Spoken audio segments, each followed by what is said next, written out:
देखिए, मैं ये कहना चाहती हूँ कि ये अभी लोअर कोर्ट का डिसीजन या उनकी सेइंग्स हो सकती है।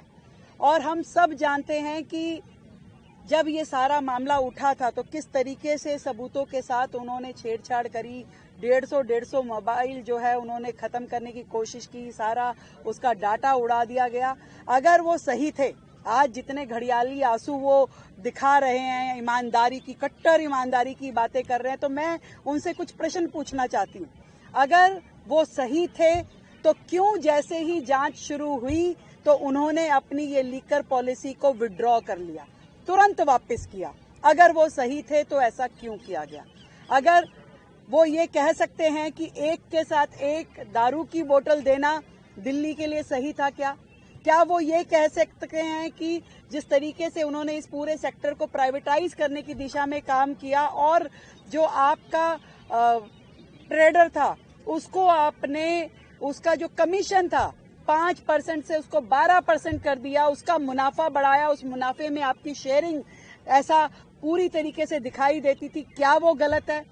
उच्च न्यायालय ने भी, सर्वोच्च न्यायालय ने भी समय समय पे अपनी टिप्पणी करके इस पे चिंता जताई और मनी लॉन्ड्रिंग की वहां पे कहीं ना कहीं साक्ष्य पाए गए। तो क्या वो आप क्या कहना चाहेंगे उस पे? आज आप बड़े हुंकार भर रहे हैं कि हम तो ईमानदार थे। अरे ये सारी की सारी चीजें, एक चीज नहीं है, 20 चीजों में आपने दिल्ली की जनता के साथ बेईमानी की। क्या आपने शीश महल में दिल्ली की जनता के साथ बेईमानी नहीं करी? क्या आपने स्कूल घोटाले में दिल्ली की जनता के साथ बेईमानी नहीं करी? आपने कौन सी जगह छोड़ी? क्या काम आपने छोड़ा? आप जिस ईमानदारी की बातें कर रहे हैं, आज भी आप नौटंकी कर रहे हैं। आप वो व्यक्ति हैं जिसको 42 साइज की शर्ट आती है और 44 पहन के दिखाते हैं मैं कितना साधारण व्यक्ति हूँ। चप्पल पहन के आपको शीश महल से बाहर आपको रहने का मन नहीं करता। दिल्ली का शीश महल छोड़ के आप पंजाब के शीश महल में जाके रह रहे हैं।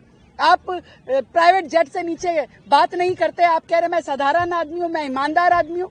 आपने क्या 11 साल में दिल्ली की जनता का विकास किया? आपने करोड़ों रुपए का घोटाला दिल्ली में किया। क्लासरूम को आपने, शौचालय को क्लासरूम बोल बोल करके अपने यहाँ पे काउंटिंग। आज भी उनके समय की बीसीओ बिल्डिंग अधूरी पड़ी है जिसमें आपने कॉस्ट इतनी बढ़ा दी, आपने सीधा सीधा कॉन्ट्रैक्टर्स को फायदा पहुंचाया। डबल कॉस्ट के प्रोजेक्ट आज भी पड़े हैं। कितनी सारी आपकी योजनाओं में आज तक रोजाना घोटाले निकलते हैं कि जिसके लिए आपने सैंक्शन 10 करोड़ किया और 150 करोड़ का खर्चा हो गया, जिसके लिए आपने सैंक्शन ही नहीं किया और फिर भी सालों तक आपने उसका अमाउंट बांटते रहे और पता नहीं क्या क्या किया। तो दिल्ली की जनता ने पहले ही न्याय कर दिया था, पहले ही आपको सत्ता से बाहर कर दिया, दिल्ली से बाहर कर दिया। और मैं समझती हूँ कि न्यायालय का भी आदेश जब आएगा तो उसमें जरूर वहां पे भी न्याय होगा, दिल्ली की जनता को न्याय मिलेगा और दिल्ली की जनता का जो पैसा आपने गबन किया है उसके लिए भी न्याय मिलेगा।